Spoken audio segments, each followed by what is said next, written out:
ಅರ್ಜುನ್ ಖರ್ಗೆ ಅವರು ಈ ಬಾರಿಯ ಲೋಕಸಭಾ ಚುನಾವಣೆಯಿಂದ ಕಲಬುರಗಿಯಿಂದ ಕಣಕ್ಕಿಳಿತಾರೆ ಅನ್ನುವ ಮಾಹಿತಿ ಇತ್ತು, ಚರ್ಚೆಗಳು ಕೂಡ ಆಗ್ತಾ ಇತ್ತು. ಆದ್ರೆ ಈ ಒಂದು ಚಾನ್ಸ್ ಅನ್ನ ತೆಗೆದುಕೊಳ್ಳದೆ ತಮ್ಮ ಅಳಿಯನಿಗೆ ಕ್ಷೇತ್ರವನ್ನ ಬಿಟ್ಟುಕೊಟ್ಟಿದ್ದಾರೆ. ಕಲಬುರಗಿ ಲೋಕಸಭಾ ಕ್ಷೇತ್ರದಿಂದ ಮಲ್ಲಿಕಾರ್ಜುನ್ ಖರ್ಗೆ ಅವರ ಅಳಿಯ ರಾಧಾಕೃಷ್ಣ ಮೋಹನ್ ಅವರ ಅವರೇ ಅಭ್ಯರ್ಥಿ ಅಂತೇಳಿ ನಿನ್ನೆಷ್ಟೇ ಕಾಂಗ್ರೆಸ್ ತನ್ನ ಮೂರನೇ ಪಟ್ಟಿಯಲ್ಲಿ ಅನೌನ್ಸ್ ಮಾಡಿತ್ತು.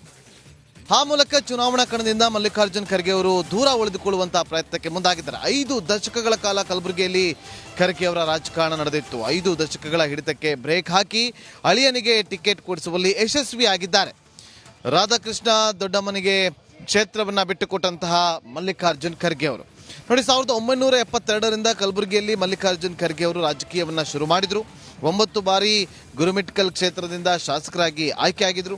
2 ಬಾರಿ ಕಲಬುರಗಿಯಿಂದ ಲೋಕಸಭೆಯ ಸದಸ್ಯರಾಗಿಯೂ ಕೂಡ ಅವರು ಆಯ್ಕೆಯಾಗಿದ್ರು. ಲೋಕಸಭೆಗೆ ಸ್ಪರ್ಧೆ ಮಾಡದೆ ಅಳಿಯನಿಗೆ ಅವಕಾಶವನ್ನ ಮಾಡಿಕೊಟ್ಟಂತಹ ಮಲ್ಲಿಕಾರ್ಜುನ್ ಖರ್ಗೆ ಅವರು.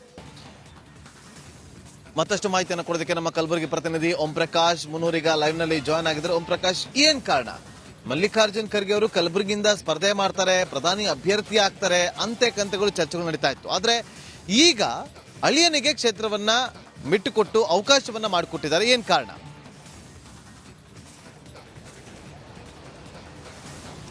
ನಾಗೇಂದ್ರ ಬಾಬು, ಖಂಡಿತವಾಗೂ ಏನು ಸುದೀರ್ಘ 50 ವರ್ಷಗಳ ಚುನಾವಣಾ ರಾಜಕೀಯದಿಂದ AICC ಅಧ್ಯಕ್ಷರಾಗಿರುವಂಥ ಮಲ್ಲಿಕಾರ್ಜುನ್ ಖರ್ಗೆ ಅವರು ಹಿಂದೆ ಸರಿದು ಕಲಬುರಗಿ ಕ್ಷೇತ್ರವನ್ನು ಇದೀಗ ತಮ್ಮ ಅಳಿಯ ರಾಧಾಕೃಷ್ಣ ದೊಡ್ಡಮನಿ ಅವರಿಗೆ ಬಿಟ್ಟುಕೊಟ್ಟಿರುವಂಥದ್ದು. 1972ರಿಂದ ಜರ್ನಿ ಆರಂಭಿಸಿರುವಂಥ ಮಲ್ಲಿಕಾರ್ಜುನ್ ಖರ್ಗೆ ಅವರು ಏನು ಬ್ಲಾಕ್ ಕಾಂಗ್ರೆಸ್ ಅಧ್ಯಕ್ಷರಿಂದ ಆರಂಭಿಸಿ ಅದಾದ ಬಳಿಕ 1972ರಲ್ಲಿ ಗುರುಮಿಟ್ಕಲ್ ವಿಧಾನಸಭಾ ಕ್ಷೇತ್ರದಿಂದ ವಿಧಾನಸಭೆಗೆ ಆಯ್ಕೆಯಾಗಿ 2019ರವರೆಗೂ ಕೂಡ ಒಟ್ಟು 11 ಬಾರಿ ಗೆದ್ದಿರುವಂಥದ್ದು.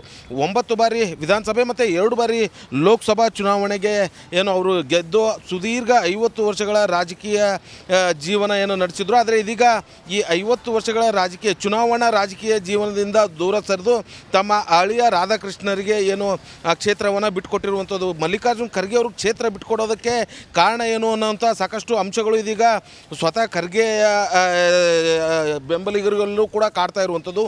ಒಂದು ಭಾಳ ಪ್ರಮುಖವಾಗಿ ಅವರು AICC ಅಧ್ಯಕ್ಷರಾದಂಥ ಹಿನ್ನೆಲೆಯಲ್ಲಿ ಇಡೀ ದೇಶದಾದ್ಯಂತ ಓಡಾಟ ನಡೆಸಬೇಕಾಗುತ್ತೆ. ಕಲಬುರಗಿಯಲ್ಲೇ ಹೆಚ್ಚು ಕೇಂದ್ರೀಕೃತವಾಗಿ ಅವರು ಪ್ರಚಾರವನ್ನು ಮಾಡೋದಕ್ಕೆ ಆಗೋದಿಲ್ಲ ಅನ್ನುವಂಥ ಒಂದಷ್ಟು ವಿಚಾರ ಕಾಂಗ್ರೆಸ್ ವಲಯದಿಂದ ಕೇಳಿಬರ್ತಾ ಇರುವಂಥದ್ದು. ಮತ್ತೊಂದು ಕಡೆ 2019ರಲ್ಲಿ ಮಲ್ಲಿಕಾರ್ಜುನ್ ಖರ್ಗೆ ಅವರು ಅವರ ಶಿಷ್ಯನ ವಿರುದ್ಧ ಅಂದರೆ ಸಂಸದ ಉಮೇಶ್ ಜಾಧವ್ ವಿರುದ್ಧವೇ 95,000 ಮತಗಳಿಂದ ಸೋಲನ್ನು ಅನುಭವಿಸಿದರು. ಸೊ ಆ ನೋವು ಮಲ್ಲಿಕಾರ್ಜುನ್ ಖರ್ಗೆ ಅವರ ಜೀವನದಲ್ಲಿ ಇವತ್ತಿಗೂ ಕೂಡ ಕಾಡ್ತಾ ಇರುವಂಥದ್ದು. ಬಹಳ ಸಂದರ್ಭದಲ್ಲೂ ಕೂಡ ಅವರು ಏನು ಕಳೆದ 2019ರ ಲೋಕಸಭಾ ಚುನಾವಣೆಯಲ್ಲಿ ಸೋತ ಬಳಿಕ ಬಹಳ ಸಂದರ್ಭದಲ್ಲೂ ಕೂಡ ಅವರ ಸೋಲಿನ ಬಗ್ಗೆ ಅವರು ಬಹಳ ಪರಾಮರ್ಶೆ ಕೂಡ ಮಾಡಿದರು. ಸೊ ಹಾಗಾಗಿ ಈ ಬಾರಿ ಅವರು ನಿಲ್ತಾರಾ ಇಲ್ವಾ ಅನ್ನೋಂಥ ಒಂದಷ್ಟು ವಿಚಾರಗಳು ಕೂಡ ಚರ್ಚೆ ಆಗ್ತಾ ಇದ್ವು.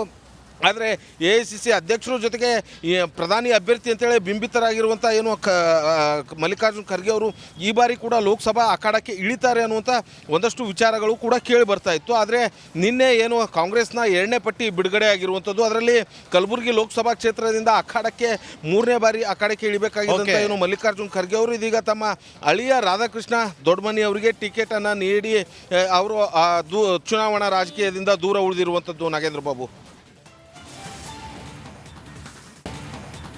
Okay, thank you Om Prakash, ನಿಮ್ಮೆಲ್ಲ ಮಾಹಿತಿಗಾಗಿ.